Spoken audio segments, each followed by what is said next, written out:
Hi, welcome to the another session of astrology today. This is Astro Conscious. I'm Rinsi Chettivalapil. You can call me Afi. Today we are going to discuss about an astrological session, tutorial session about the planets. I'm not describing about the planets' characteristic and signification that we can do it as a volume. This is a different thing. How many planets are there? What are the planets? Why we following this system? Okay. So we know 7 planets normally takes in Vedic astrology, and there are 3 other planets, Uranus, Pluto and Neptune, that we don't take it. The reason is, I will tell you later, okay, after this. So here, Sun, Moon, how many planets? 7 planets here. So Sun, Moon, Mars, Jupiter. This is one session. I'm just telling you, okay, to make you understand easily. Sun, Moon, Mars and Jupiter. Then Saturn, Mercury, Venus. Saturn, Mercury, Venus. Another session. Sun, Moon, Mars and Jupiter are benefic planets in some way, but not all the time Mars. But not all the time Mars.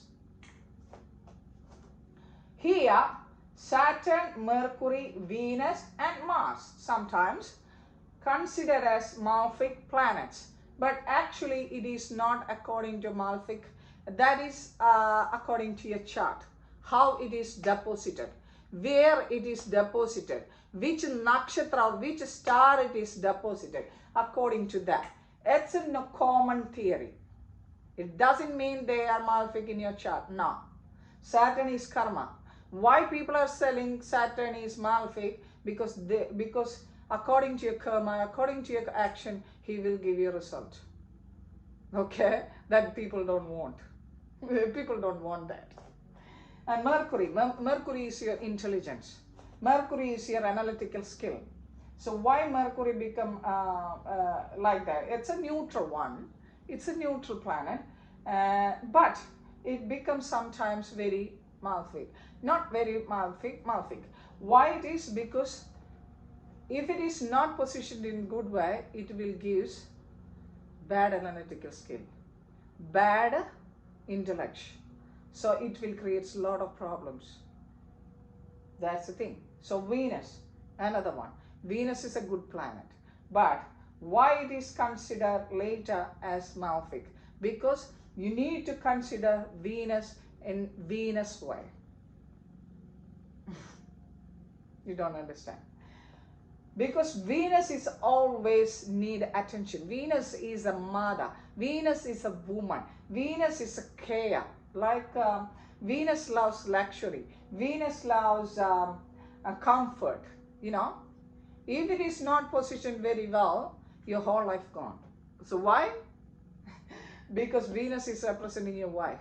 Venus is representing relationship. Right. Okay. So why I am putting just malefic? It doesn't mean it's malefic. It is not malefic. It's actually the malefic planets here is Mars, Saturn and Mercury. Why I put it like this? It's according to the, Sun as a friend of Jupiter, Sun as a friend of Mars, Sun as a friend of Moon as well. Right. That's why I put it like that. Okay. But in here, it is according to the conjunction. Okay. Saturn, it's not a good friend, but it's okay. Neutral. Neutral friend of Jupiter. But Saturn is not a friend of Mars. Saturn is not a friend of Moon. This combination will give a lot of problems in married life. Saturn and Moon conjunction or aspect. Saturn and Sun is opposite. The Sun means father. Saturn means son. I like that. So father and son always. It doesn't mean always. It's according to your chart. That's the speciality. If it I learned like this when I took my chart. This is like that, so it will give a good result or bad result according to your birth chart. So here, Mercury is a friend of, not really, Jupiter doesn't have any enmity, but Mercury have some enmity to Jupiter, and Mercury and Mars, okay, neutral, it's not, it's okay. And Mercury moon, not very well, it's opposite, because moon is mind, Mercury is analytical skill. So these will compete each other, makes confusion. So Mercury and Sun, good combination, good analytical skill, good expert. Okay. So Venus then, Venus and Jupiter, opposite gurus. This is for goddesses, and this is for the guru for the outcasts. That is what we call in astrology. But the normal way is Jupiter and Venus is normally opposite, but sometimes it is good for together or aspects. They are good planets as well. And Venus with Mars, great attraction, but at the same time fighting. Venus and Moon, relationship. Not come, you know, what is that called? Not enough with one relationship. If it is Venus Dasha with Moon and Moon planetary period with the Venus planetary period and opposite, it will give according to your position. Okay, if it is in good position, that is different thing. It will give good result. If it is bad, then you don't feel enough. You need more partners, more like that. Okay, so Venus with the Sun, a little bit opposite, but it's okay. It's okay. So I don't want to exaggerate too much and worrying you about, oh, this is too much to learn. Oh, no, it's not. So only 7 stars here. That is Rahu and Ketu. What is Rahu and Ketu? The intersecting point of moon orbit, and I'm sorry about to put it here. This is sun orbit. Just imagine this is moon orbit. This is astronomy and astrology. This is astronomy. Okay. North node. And what is north node? Google it. You can find out. This is sun.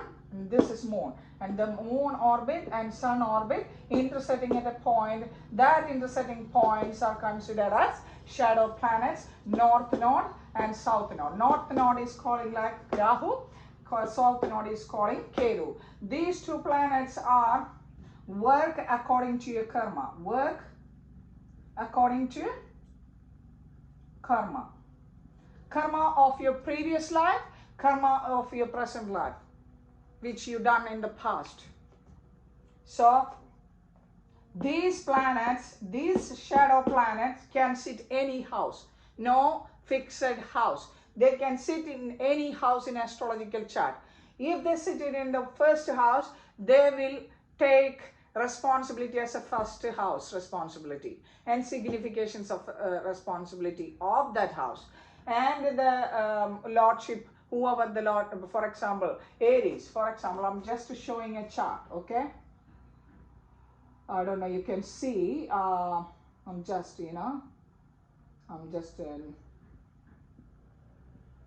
okay.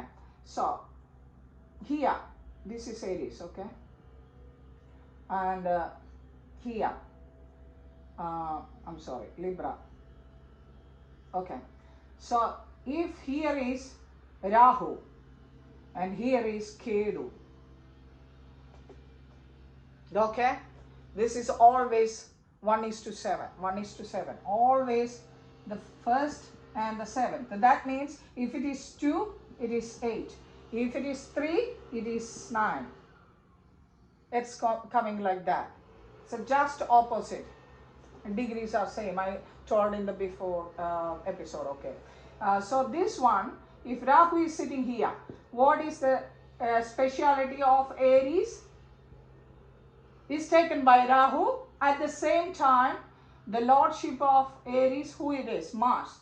That also taken by Rahu. That means they are very energetic, because Rahu means it's desires, and desire cannot fulfill any time. It cannot fulfill. What symbolically Rahu means, a head of a snake, half. There is no body. It's a symbolic, just a symbol. Why? That snake is taking the stuff inside, and there is no body, so there is no digestion. It's going, and they want again. So even if it is sex, even if it is your intellect, even if it is your analytical skill, even if it is you want a physical building, or you want some sort of addiction, these all addiction you want more and more, cannot be satisfied. That is also with your karma of your previous birth. And because of the transit, this Rahu and Ketu and North Node and South Node behave according to your karma in the present life and the past life through the previous actions. Okay, so that's why I'm always telling you guys and the families and the people around me, do correct one, do the correct action according to your duty and responsibility, otherwise you will suffer. Especially now, from 2020 onwards, I think 2022, mid 2022, I think, I don't know, I don't remember. Saturn is sitting in the Capricorn, in the 10th house. Saturn, this house, this is the house of karma, and Saturn is already the lordship of 10th house. He's sitting there, and that means the Saturn in the upside is seeing you. Now, when the Saturn in the 10th house of Capricorn over the space, your energy, your genetic fields, everything change. That time, whatever you are doing, the karma here will calculate and put it in here, and will get the result when it is going the 8th house, when it is going to the 4th house, when it is the Saturn going to your 1st house, 12th house, 2nd house, according to that. That I will give you a karma session of Saturn astrologically as another session. So I think you all got this idea, especially about the planets. My throat are paying now. I'm sorry.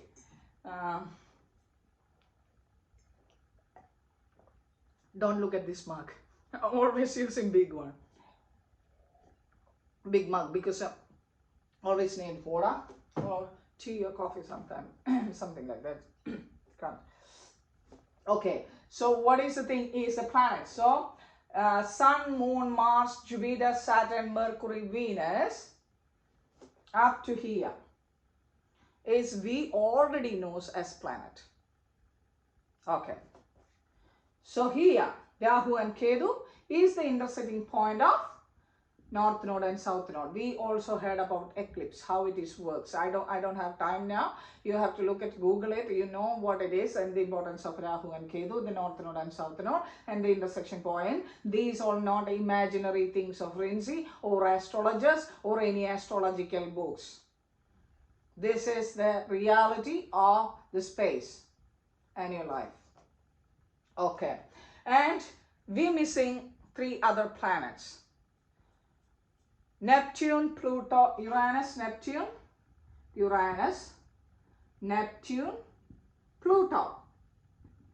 We're missing this. Why astrology not taking? We're taking sometimes, yeah, but we did not usually takes all the time. Why? Because these planets are so close to the Earth. These planets are so close to Earth, not so close, but we will receive the energy, electromagnetic frequency and energy.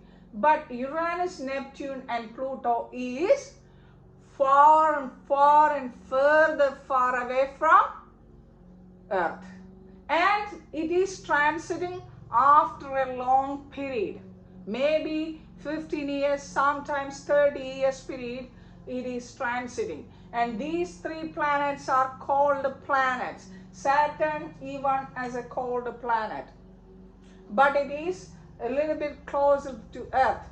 We normally not considering this one, but sometimes for specific reason about mundane astrology, like or a country astrological analysis of a political, you know what it is, when election comes, some drastic natural disasters happen, then astrologers will take this as well as a combination with these planets, what are the effects we'll get. So, not in normal person's chart, normally, in Vedic astrology especially, because we already got too much. This is too far. You need to receive the energy, you know, okay. So, you know what is solar system considering sun ascendant, astrology considering earth ascendant, because we are standing in the earth. What is the scientific name of sun-centered system and moon-centered system? 1 second, I have to. All right, I think you can see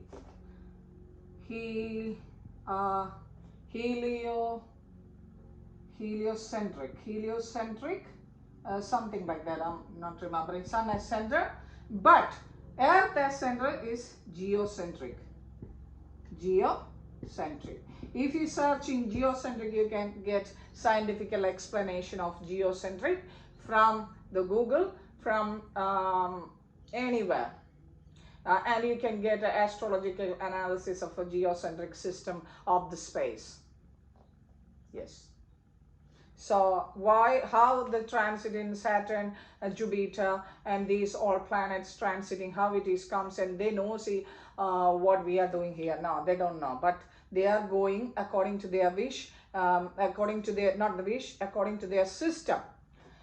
But here we receive difference because of our karma, because of our, you know, different soul purpose. I already discussed in the previous, the first episode of Astro Conscious channel. So you have to watch that, the second thing. So why astrology you need to watch every episode? Not because of I need to get more viewers. It is because of you need to get awareness about yourself, about your people and life purpose, about karma.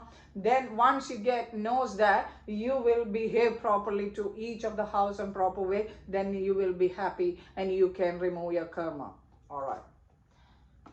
So my friends, thank you for watching my video of Astro Conscious channel, this time about the planets and the shadow planets.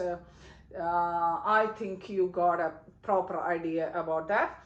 So thank you again. Please share the channel, subscribe the channel. I'm bored about to telling that, you know, but I have to. Subscribe the channel, share the channel, press the notification, press like. If you press the notification, you will receive, and subscribe, then you will receive the notification about my further classes in your mobile. Okay, so thank you very much for your all help and cooperation.